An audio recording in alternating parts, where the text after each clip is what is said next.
que ce fut dur, surtout en seconde période. Alors les 15-20 premières minutes, c'était plutôt intéressant. On a mis en difficulté Arsenal. On a réussi à trouver quelques petites passes entre les lignes qui ont fait très mal à Arsenal. Et c'est comme ça qu'on arrive à ouvrir le score. Mais après, c'était très compliqué. Le Paris Saint-Germain a poussé les 20-30 premières minutes. Et ensuite, on a ressenti un Arsenal qui était clairement à domicile, qui était clairement poussé par ses supporters. Et un Arsenal qui a failli faire mal au Paris Saint-Germain. Mais le truc qu'il faut retenir, c'est que maintenant, le PSG, on est capable de défendre. On est capable de faire le dos rond. Et mentalement, on s'est clairement amélioré. Merci à Luis Enrique. Par contre, j'aimerais rajouter quelque chose. Les gars, c'est loin d'être terminé. On n'est qu'à la mi-temps de la double confrontation. Salut à tous ces frérots, j'espère que vous allez bien et que tout se passe pour le mieux de votre côté. On se retrouve aujourd'hui pour une nouvelle vidéo. Je vais vous débriefer le match Arsenal-Paris Saint-Germain. Mais avant que la vidéo commence, merci à tous ceux qui vont liker, commenter, partager et s'abonner. C'est grâce à vous que j'en suis là. Avant de débriefer le match avec vous, j'aimerais faire le point sur ce que Joao Neves a dit juste après le match. C'est Paris SG Info qui a relayé ce qui s'est dit sur Canal+. Joao Neves à Canal+, ce n'est pas fini, c'est seulement la première période des deux matchs. Et il a tout à fait raison, c'est ce que je vous ai dit au début de la vidéo. Ce n'est pas encore la fête dans le vestiaire, mais je suis très heureux, il n'y avait pas de doute. On sait qu'on est une très bonne équipe mentalement. Si on met notre jeu en place en étant concentré sur nous, ça sera la meilleure façon de se qualifier. Cette équipe est prête à tout. On peut attaquer et défendre, c'est bien d'être dans cette situation. Il faut savoir souffrir, mais c'est le football. Il a tout à fait raison les gars. Oui, il faut savoir attaquer, mais il faut savoir aussi faire le dos rond. Parce que ce genre d'équipe comme Arsenal, comme Liverpool, savent jouer au football. C'est des très grosses équipes, c'est des très grosses institutions. Ils jouent en première ligue. C'est des équipes qui sont capables de défendre et d'attaquer. On l'a ressenti à partir de la 40e minute. Arsenal était en mode rouleau compresseur. Ils se sont quand même créé pas mal de très grosses occasions. Heureusement que Donnarumma était là aujourd'hui parce que sincèrement, c'était la panique à bord encore une fois. Mais comme beaucoup de monde n'arrête pas de dire, comme j'arrête pas de dire, si un jour on veut gagner cette Ligue des Champions, il faut absolument avoir un bon gardien. Et c'est ce que Donnarumma est en train de prouver depuis le match contre Liverpool. Contre Aston Villa, c'était stratosphérique. Et aujourd'hui, il a été une nouvelle fois énormissime, immense. Merci, monsieur Donnarumma. Maintenant, on va pouvoir parler un petit peu du match. Et sincèrement, très surpris du Paris Saint-Germain, les 20-30 premières minutes. On a mis énormément d'intensité, un énorme contre-pressing. À chaque fois, on était là à la récupération du ballon. On arrivait à mettre en difficulté Arsenal. À chaque fois, on arrivait à trouver des passes entre les lignes qui faisaient très mal à Arsenal. Et c'est grâce à ça qu'on arrive à ouvrir le score. Une passe de Nuno Mendes au cœur du jeu pour Dembélé qui arrive à servir Kvara. Kvara qui est en duel avec Timber, qui remet à Dembélé et la frappe est impeccable. Alors par contre, je ne sais pas vous de votre côté, mais moi, quand Dembélé a frappé, j'ai vu le ballon rebondir plein de fois. Je me suis dit, t'y arrives ou pas? Tu vas aller dans le but ou pas? Le Paris Saint-Germain a réussi à ouvrir le score très tôt dans le match, à la 4e minute. Je pense qu'on a tous été surpris. Mais après, on a ressenti un Arsenal qui a essayé d'accélérer, un Arsenal qui a énormément poussé. Le Paris Saint-Germain, en seconde période, on était complètement cuit, complètement carbonisé. On l'a vu avec Dembélé. Alors j'espère sincèrement que c'est des crampes et pas un claquage. D'après ce qui s'est dit, Hakimi a quand même rassuré pas mal de monde. Même j'ai cru voir Dembélé dire à Vitinha, t'inquiète pas, ça va passer. Ça avait l'air d'être des crampes parce que je crois qu'il s'est touché les deux ischios. Sincèrement, s'il s'est fait un double claquage, waouh, bon courage à lui. Mais je pense que c'était énormément de fatigue. On l'a ressenti en seconde période, les joueurs étaient complètement cramés. Il y a eu énormément d'intensité. Arsenal était en train de pousser. Arsenal n'avait pas envie de perdre à domicile et c'est compréhensible. Si je dis pas de bêtises, c'est leur 3e défaite à domicile cette saison. Ils ont perdu une fois contre Newcastle, une fois contre West Ham et une fois contre le Paris Saint-Germain maintenant. Et comme j'ai pas arrêté de vous dire lors de ma vidéo analyse, où si on arrive à ouvrir le score face à cette équipe, il va y avoir énormément d'espace. Et c'est ce qui s'est passé parce qu'en seconde période, on peut clairement mettre 1 ou 2 buts. La frappe de Ramos sur la barre, par contre, je crois qu'il y a hors-jeu. La frappe de Barcola aussi un peu trop croisée, mais pareil, là je crois qu'il y a hors-jeu. Mais on l'a vu, quand Arsenal est mené, Arsenal laisse beaucoup plus d'espace. Il y a eu des joueurs sincèrement qui m'ont impressionné aujourd'hui. Fabian Ruiz fait vraiment un très bon match. Sincèrement, depuis quelques matchs, Fabian Ruiz, c'est plus du tout le même. Et là, oui, il est en train de fermer des bouches. Là, oui, il est en train de gagner une place de titulaire. Et sincèrement, je pense que Luis Enrique a vu des choses avant que nous, on n'avait tout simplement pas vu. C'est comme ça le football. Nous, on est sur notre canapé, on commente et lui, il voit les entraînements, lui, il voit les matchs et lui, il s'aperçoit des choses que nous, on ne peut pas voir. Au niveau du match, en première période, le Paris Saint-Germain a mis en difficulté Arsenal, mais comme on peut le voir, on n'a pas eu énormément de XG, simplement 0,29. Alors, les deux grosses occasions du Paris Saint-Germain, si je dis pas de bêtises, c'est le but de Dembélé et la frappe de Désiré Doué. Alors oui, il y en a qui n'arrêtent pas de dire, il aurait pu croiser un petit peu plus, mais quand on re-regarde les images, on voit qu'il perd un petit peu l'équilibre, on voit qu'il est un petit peu court, mais sa frappe est excellente et dans les buts, c'est pas non plus n'importe qui. C'est Raya, un très très bon gardien. Par contre, au niveau de Arsenal, un gros XG, 1,22, deux grandes chances, mais Donnarumma a été une nouvelle fois stratosphérique.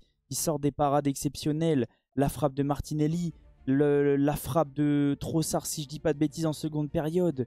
Sincèrement, merci Donnarumma pour ce que tu proposes en Ligue des Champions cette saison, surtout depuis le match contre Liverpool.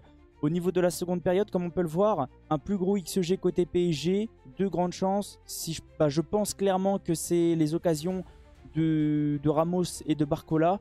Et concernant Arsenal, je crois que c'est la frappe de Trossard et la parade exceptionnelle de Donnarumma. Bien sûr, on a failli prendre un but, mais c'est comme ça le football.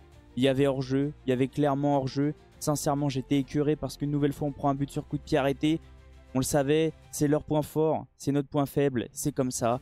Mais le Paris Saint-Germain prend quand même une très très belle option. Moi, sincèrement, même un partout, même perdre 1-0 là-bas, ça va, c'était pas non plus un score catastrophique. Mais là, par contre, s'imposer là-bas, c'est un très très bon résultat. Par contre, je vais me répéter une nouvelle fois.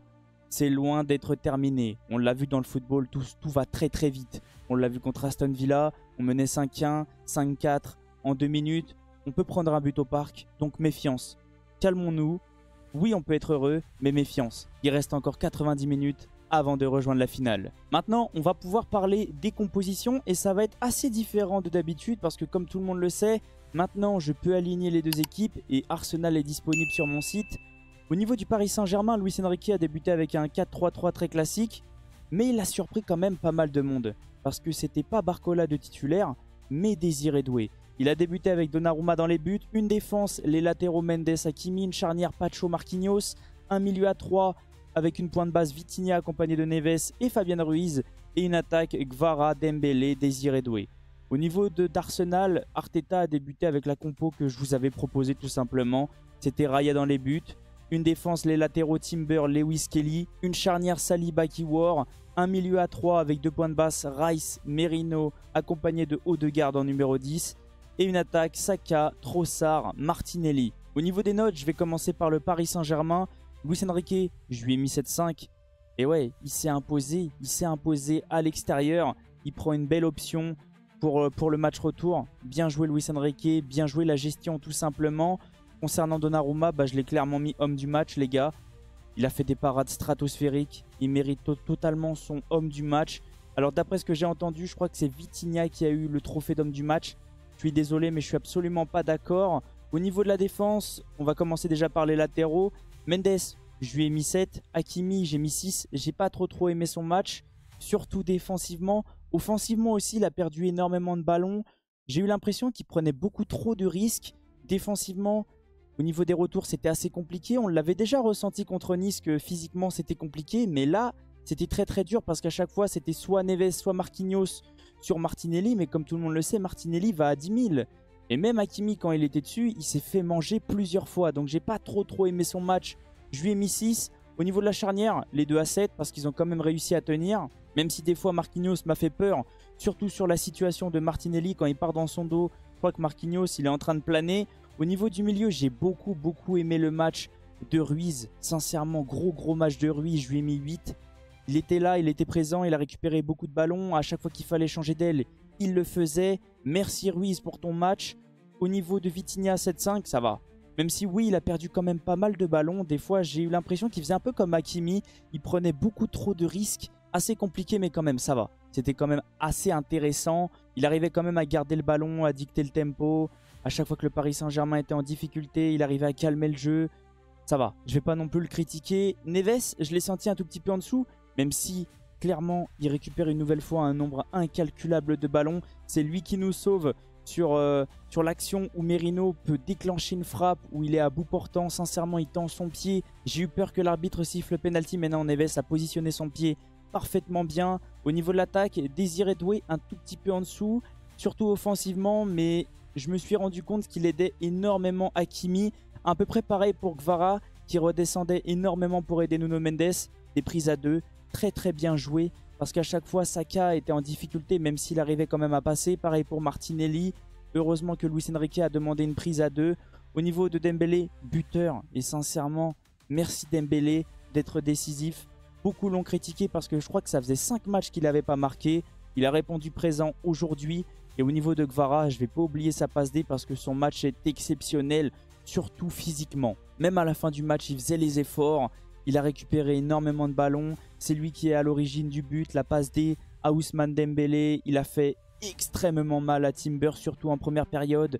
Le penalty, on va en parler. Pour moi, l'arbitre peut siffler, mais Kvara se laisse un petit peu trop facilement tomber. C'est ce que j'ai ressenti et je pense que l'arbitre a ressenti la même chose. Si Kvara force un peu le passage, il peut se retrouver en face à face avec Raya. Et si Kvara passe, la faute peut être un peu plus violente et je pense que l'arbitre peut siffler. Là, j'ai eu la sensation que c'était un petit peu trop léger. Au niveau d'Arsenal, Arteta, je lui ai mis 6-5. Il a perdu son match, c'est dommage. Même si oui, son équipe a proposé une très belle prestation. Au niveau de Raya, 7 sur 10. Même s'il a pris un but, il a fait quand même de très belles parades. Il est à l'aise avec son pied. La défense, les latéraux, Timber, je lui ai mis 6-5 parce qu'en première période, c'était très compliqué à défendre sur Kvara. Lewis Kelly 7, j'ai bien aimé la charnière 7 et 7 parce que Paris s'est quand même procuré pas mal d'occasions et à chaque fois ils étaient présents. Au niveau du milieu, Merino, je lui ai mis 7-5 parce que j'ai beaucoup aimé son match, très présent. Les deux autres un peu plus compliqués, je les ai pas trop vus, Rice et Odegaard. Alors peut-être que j'étais en panique totale, je vais probablement re-regarder le match pour vous faire un débrief à froid parce que là c'est à chaud et je suis encore en panique totale, les émotions ne redescendent pas. Et concernant l'attaque, j'ai bien aimé le match de Trossard. Pareil pour Martinelli et Saka sort un match stratosphérique. Sincèrement, il a fait très mal à notre défense. Il s'est procuré pas mal d'occasions. Il a réussi à passer plein de fois entre les deux joueurs. Sincèrement, c'est le joueur qui m'a fait le plus peur, en étant objectif avec vous. Merci Paris, merci pour la prestation. Ils ont répondu une nouvelle fois présent. C'était très compliqué, c'est loin d'être terminé parce qu'il reste encore un match retour. Mais on peut un petit peu souffler. Pendant une semaine, on va pouvoir maintenant kiffer et regarder le match Barcelone-Inter de Milan en menant. C'est une très bonne nouvelle. Merci Paris, merci Luis Enrique. J'espère que vous avez aimé le match. J'espère aussi que vous avez aimé le débrief. N'hésitez pas à me dire qu'est-ce que vous avez ressenti du match et du débrief dans les commentaires. Je viendrai vous répondre avec grand plaisir. N'hésitez pas à liker, commenter, partager. C'est grâce à vous que j'en suis là. Et on se retrouve demain pour débriefer le match Barcelone-Inter de Milan. Passez une excellente soirée. Merci Paris. Ciao les potes.